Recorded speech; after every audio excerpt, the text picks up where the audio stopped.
Welcome to today's episode of the Deep Dive Credit Podcast, presented by Elite Credit Solutions. We are your trusted partner in affordable credit repair, proudly based in Tampa, Florida, and dedicated to serving clients across the entire United States. Join us as we explore the intricacies of credit management, share expert insights, and empower you with the knowledge you need to achieve your financial goals. Get ready for an enlightening journey into the world of credit. Let's dive in. Welcome to the Deep Dive. Today, we're going deep on something I think we all could understand a little better. Yeah. Credit scoring models. Yeah. You wanted to know how these things really work, and honestly, so did I. Yeah, for sure. We've got a whole stack of articles from places like Debt.org, Investopedia, Experian, and Bankrate Sounds like a good mix. to give us like a good mix of perspectives, you know? Yeah. And one thing that really surprised me, Okay. Debt.org said that you could have over 100 different credit scores. Wow. Over 100. Did you know that? I did not know that. I was blown away by that. Yeah, most people are. I think it really highlights just how complex this system is. Right. Yeah. Okay, so let's back up. Like, what even is a credit scoring model? So basically, it's a statistical analysis, and they take all your financial history. Mm-hmm. You know, do you pay your bills on time? How much debt do you have? And it uses that to predict how likely you are to repay a loan. Got it. And that prediction gets boiled down to a single number, your credit score? Yeah. And Debt.org breaks it down into 5 main factors that go into it. Payment history amounts, owed length of credit history, new credit, and what they call credit mix. Yes, all of those factors go into an equation and spit out a number, usually between 300 and 850. Okay. The higher, the better, obviously. So think of it like a grade in school. Yep. Like an 800, that's an A, plus anything below 580, Huh. you're failing creditworthiness. Oh, wow. So credit really can, like, open doors to better interest rates, loan approvals. Absolutely. Even things like lower insurance premiums. For sure, yeah, it can have a huge impact on your life. Huge. So you hear credit score and you think it's one number right, but there are multiple players in the game. Yes, there are. So who are they? Well, the two main ones are FICO and VantageScore. Okay. FICO is the one you'll see the most often. It's the industry standard, and the vast majority of lenders use that score. Okay, so within FICO, there are a bunch of different versions. There are. Kind of like how we have different computer operating systems, right? Like some lenders might be using the equivalent of like Windows XP while others are on the latest version. Exactly. Debt.org actually made that analogy. Oh, wow. And Yeah. it's pretty accurate because just like you wouldn't want to buy a computer running Windows XP, Right. you don't want to be judged by a lender using an outdated FICO model. So which FICO versions should we be paying attention to? So FICO 8 is still the most widely used. Okay. Then there's FICO 9, which is a bit more forgiving when it comes to medical debt. Okay. And then FICO 10 is the newest one. And it claims to be even more predictive because it considers trended data. Trended data. Yeah. So instead of just looking at your current debt, it analyzes your spending habits over the past 24 months. So, like, are they tracking whether you're the type to pay your credit card in full every month or if you tend to carry a balance? Yeah, or if you're steadily paying down your debt versus racking up more. Wow, that's intense. It's like having your financial habits under a microscope. It is. And this whole trended data thing is about to become even more important because there's some news that could shake things up in the mortgage world. Yeah, so Fannie Mae and Freddie Mac, you know, the government-sponsored enterprises that back most mortgages, Right. they're considering moving beyond these classic FICO versions and incorporating scores that use more of this trended data. Oh, wow. So the way they assess borrowers could change significantly. It could. Wow. So let's break down these FICO versions a little bit more. FICO 8, FICO 9, FICO 10. Okay. Why should people care about these different versions? How does it impact you in real life? You know, for most people, knowing the ins and outs of each version isn't as crucial as understanding the underlying factors that drive your score. Okay. So whether it's FICO 8 or FICO 10, the key is to build those good credit habits. So less about memorizing different versions, more about focusing on the fundamentals. Exactly. Like paying your bills on time, we know that's a big one. But what if you've had some slip-ups in the past? Are those going to haunt you forever? Well, the good news is, no, they don't. Negative marks will eventually fall off your credit report. But for now, let's dive into just how much those negative marks can impact your score. Okay. We know payment history is a big chunk of it, Yeah. but how much damage can one late payment really do? And how do things like collections or even bankruptcy factor in? Let's unpack that and see how it can impact you. I'm sure a lot of you out there have had a late payment or two, and you're probably thinking, okay, so how bad is it, and what can I do about it? We'll get into all that right after this. Yeah. So stick with us. Welcome back. So before the break, we were talking about how those late payments can impact your score. Yeah. And you're right. We've all been there. Yeah. Life happens, and sometimes bills slip through the cracks. Totally. But how badly one late payment affects your score really depends on a few things. Okay. Like how late was it, how recent was it, and what's your overall credit history like? So a 30-day slip-up is going to be less damaging than, say, like a 90-day late payment. Exactly. The more recent the late payment, the bigger the impact, too. Oh. Think about it, lenders. They want to see that you're reliable now. So a late payment from last month is going to weigh more heavily than one from 5 years ago. Right. And a single late payment might not even be a huge deal if you have a long history of on-time payments. That makes sense. So it's not like an instant game over if you miss a payment, but definitely something to avoid if you can. Right. What about more serious things like collections or bankruptcy? How do those impact your score and for how long? Yeah, those are going to have a bigger impact and stay on your credit report for longer. Okay. Late payments typically fall off after 7 years, but bankruptcies can stay on your report for up to 10 years. Wow. But the good news is the older those negative marks are, the less impact they have on your score. So even if you've had some major setbacks, you can still rebuild your credit over time. Absolutely. That's really encouraging to hear. All right, let's move on to the next factor, amounts owed. Okay. We talked about credit utilization before the break. Can you remind us what that is and why it matters so much? Sure. So credit utilization is the percentage of your available credit that you're actually using. So say you have a credit card with a $10,000 limit and you've got a balance of $5,000. Your credit utilization is 50%. Got it. Keeping this percentage low is crucial for a good credit score. Okay. Experts generally recommend keeping it below 30%. Why is that? What's the logic behind that 30% threshold? Well, imagine you're a lender and you see someone constantly maxing out their credit cards. Right. You'd probably get a little nervous, right? Yeah. It could be a sign that they're living beyond their means or maybe struggling to manage their finances. Yeah.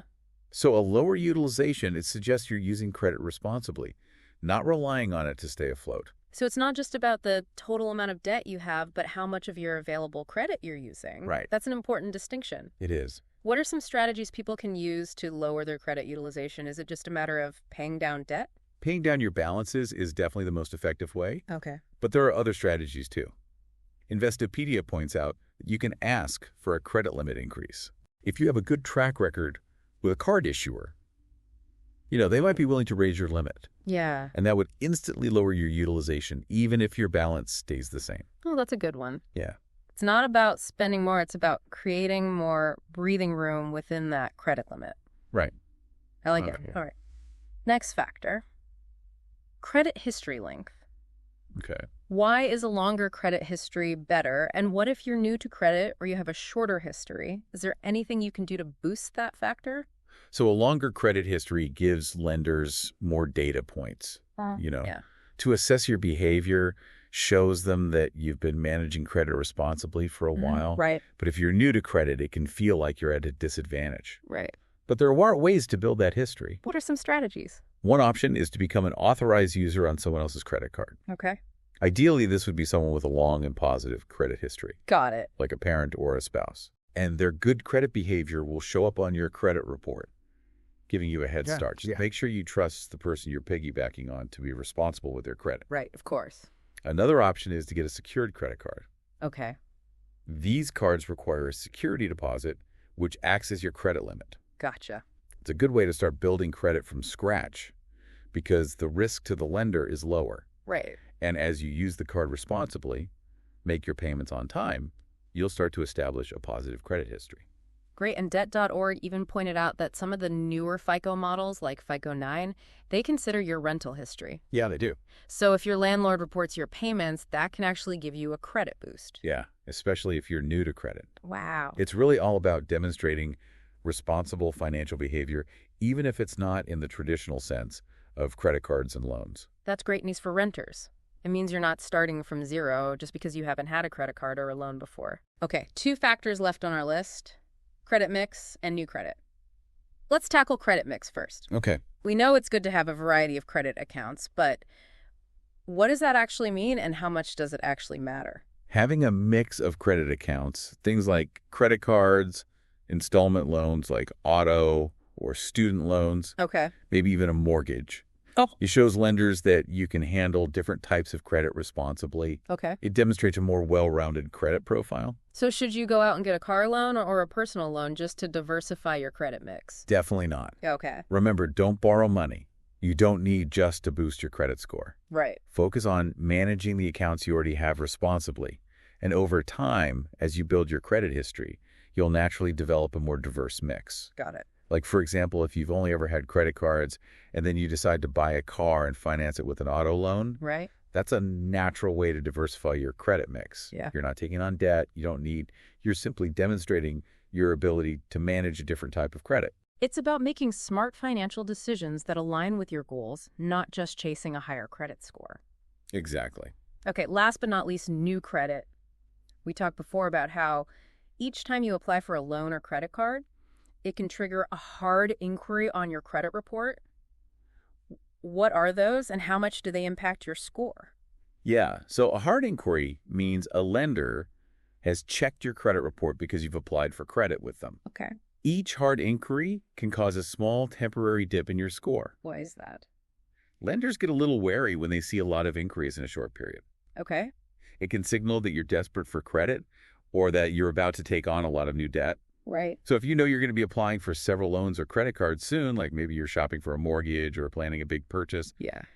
it's actually a smart strategy to do it all at once Oh. because most scoring models will recognize that you're rate shopping Okay. and group those inquiries together. So if you're applying for multiple mortgages within a short time frame, those inquiries are treated as one from a scoring perspective. Exactly. Okay, so timing is key when it comes to new credit applications. That's good to know. Yes, We've covered a lot of ground here, we have. and I think we've done a pretty good job breaking down these 5 key factors that go into your credit score. Yeah, I think so. But I'm curious, are there any other less obvious things that can affect your credit score, things that people might not even be aware of? You're right. There are some lesser known factors that can come into play. Like, have you ever heard of credit scoring algorithms taking your age or income into account? Really? They consider things beyond your actual credit history. They do. Let's dive into that and explore some of these surprising factors that might be affecting your credit score. We'll be right back after this. Welcome back to the deep dive. Before the break, Yeah. we were talking about some of the less obvious things that can affect your credit score, things beyond your payment history and credit card balances. Right. There are actually quite a few things that can come into play. Like what? Even things like your age and income, Really? although they don't directly impact your score. Okay, so how do age and income factor in if they don't directly affect the score? Well, lenders might consider those factors when making lending decisions, Okay, but they're not actually part of the credit scoring algorithm themselves. got it. So, for example, a lender might be more hesitant to give a large loan to someone who's very young and doesn't have much credit history, Right. even if their credit score is technically good. It's like they're looking at the bigger picture beyond just the numbers. Exactly. And think about income. A lender might be more likely to approve a loan for someone with a higher income, Right. even if their credit score isn't perfect. Yeah. They're using that income as an indicator of the borrower's ability to repay. So it's good to remember that these credit scores are just one piece of the puzzle. Right. Lenders consider a whole range of factors when making lending decisions. Yeah. What are some other surprising things that can affect your score? One thing that often surprises people is that closing old credit card accounts can actually hurt your score. Really? Why is that? It all comes down to that credit history length factor we talked about earlier. Right. When you close an account, you're shortening your credit history, which can ding your score. Especially if it was one of your oldest accounts. Exactly. So even that credit card you haven't used in years can still be working in your favor. It is. It's adding to the length and depth of your credit history. I like it. Another thing that can impact your score is the types of credit you have. Okay. So, for example, having too many installment loans, like car loans or personal loans, might be viewed as riskier by some lenders. I guess because it indicates you're taking on a lot of debt at once. That's one way to look at it. Yeah. It really comes down to the lender's individual underwriting criteria. Right. They each have their own unique formulas and risk tolerance levels. This is getting complex. It feels like there are so many moving parts to this credit scoring system. It can definitely be confusing. Yeah. But remember, the most important thing is to focus on those core principles of good credit management.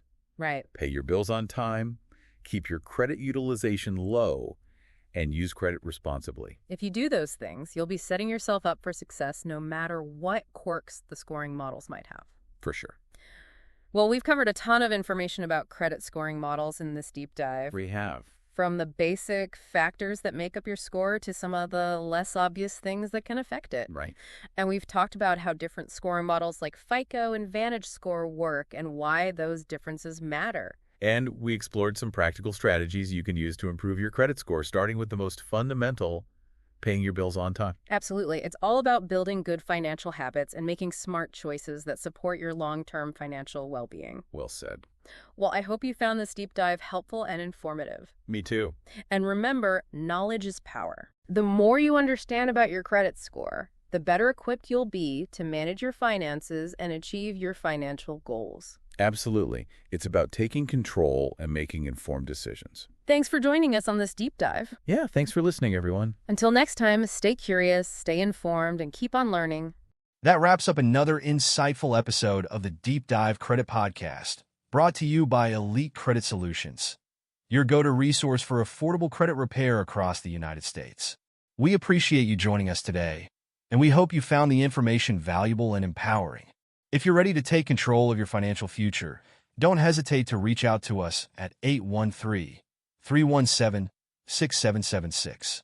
Additionally, don't forget to like today's podcast, follow us, or subscribe to stay in tune with future updates. Thank you for listening, and until next time, keep striving for excellence in your credit journey.